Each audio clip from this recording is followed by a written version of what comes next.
Breaking news. Peaceful protests continue throughout the country. The summer of love is spreading from city to city.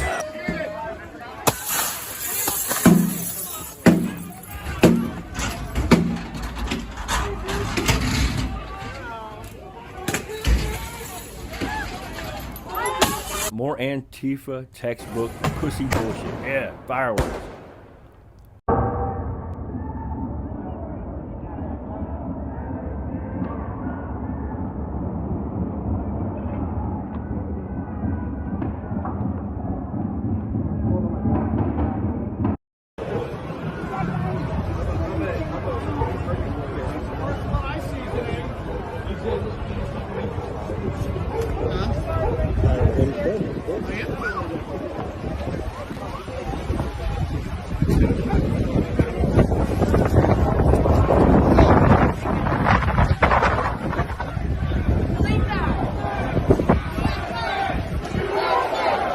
Well, I meant, like we all get paid to be,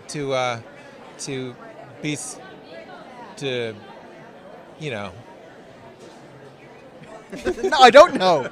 Please explain. Anytime that you're given the opportunity to protest and somebody will pay you to do it, that's like twice as good.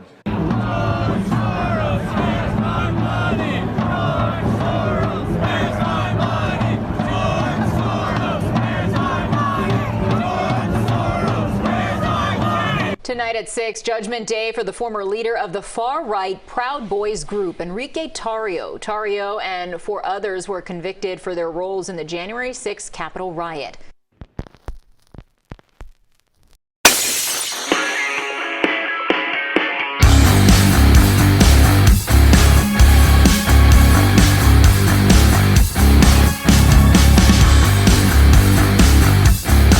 Hello, everybody out there in YouTube land. It's your old pal Chico's Tacos. Yay! And I'm back again with another conservative Chicanos news report.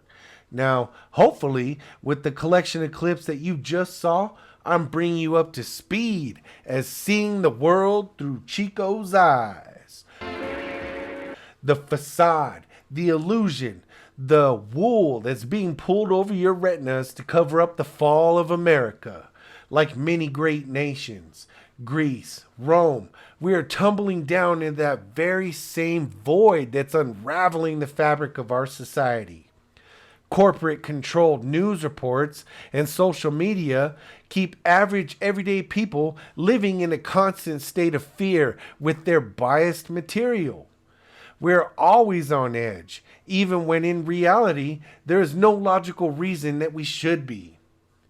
Now, just recently, Enrique Tarrio has been arrested and charged with seditious conspiracy.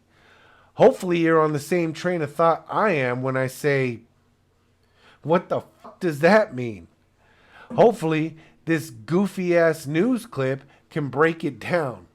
Prosecutors had argued the defendants had conspired to unlawfully use force, and the crowds gathered in Washington, D.C. to keep former President Donald Trump in office. Good evening, I'm Lauren Pastrana. And I'm Jim Barry. Elliot has the night off. Let's get right to CBS News Miami's Yvonne Taylor. He's got a breakdown of those convictions, along with what comes next. You don't have to be physically present at the place where the crime took place. Former federal prosecutor David Weinstein is referring to Miami native Enrique Tarrio, convicted with 3 other Proud Boys members of seditious conspiracy. It all stems from the riot and mob that marched into the U.S. Capitol on January 6. Unlike the other co-defendants, Tarrio was not in Washington, D.C. during the riot. He was arrested 2 days before and ordered by a judge to leave the city. And in this instance, the jury agreed that he was part of the conspiracy, although not physically present. Prosecutors argued they plotted the assault in an effort to keep former President Donald Trump in the White House after losing the 2020 election. Tarrio spoke with other news partners at Univision before having been arrested. They call us fascist. We are not. I think being a fascist is like being a communist. He identified himself as Afro-Cuban raised in Hialeah. He denied that the Proud Boys were violent or white supremacist. Nevertheless, the other 3 members facing charges are accused of participating in the violent riots of January 6. This is a significant victory for the Department of Justice. because it shows and it proves that a jury, now more than one jury, believes that the people who marched on the Capitol on January 6th engaged in criminal activity. This Thursday, we went by the house of the family of Enrique Tarrio. His father told us he was instructed by his lawyer not to make comments. Enrique Tarrio was taken into custody here in South Florida. He and the 3 other Proud Boys so far could face up to 20 years in prison. In downtown Miami, I'm Ivan Taylor, CBS News, Miami. So basically, you don't have to be physically present or involved with the crime to be charged with the felony anymore. My God, what a load of baloney. Anyway, Mr. Tarrio is being sentenced to a possible 20 years in prison. 20 years in prison! That's 5 more years than someone convicted of second-degree murder will get in a Democratic-run state.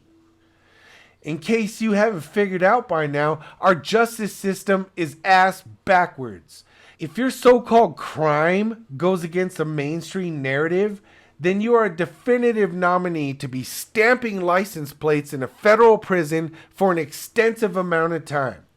Now, I'm sure the Proud Boys started out as a group with nothing but good intentions, only looking out to protect their communities from that infamous Summer of Love back in 2020. But once that Soros machine is disrupted, you better be prepared to have your party infiltrated by our tax-funded 3-letter organizations real quick. If you ask my opinion, and of course that's only if you ask, the best way to put a wrench in these gears is with the total boycott. Don't participate. I mean, look at what happened with Anheuser-Busch. Ew! Boycott TV, boycott internet, even voting. Boycott that shit, for crying out loud. Give these swamp reptiles absolutely no fuel to keep their fires burning. I believe the 1800s French said it best. Revenge is a dish that is best served cold. I'll let that marinate, folks. And while it does, y'all have a good night.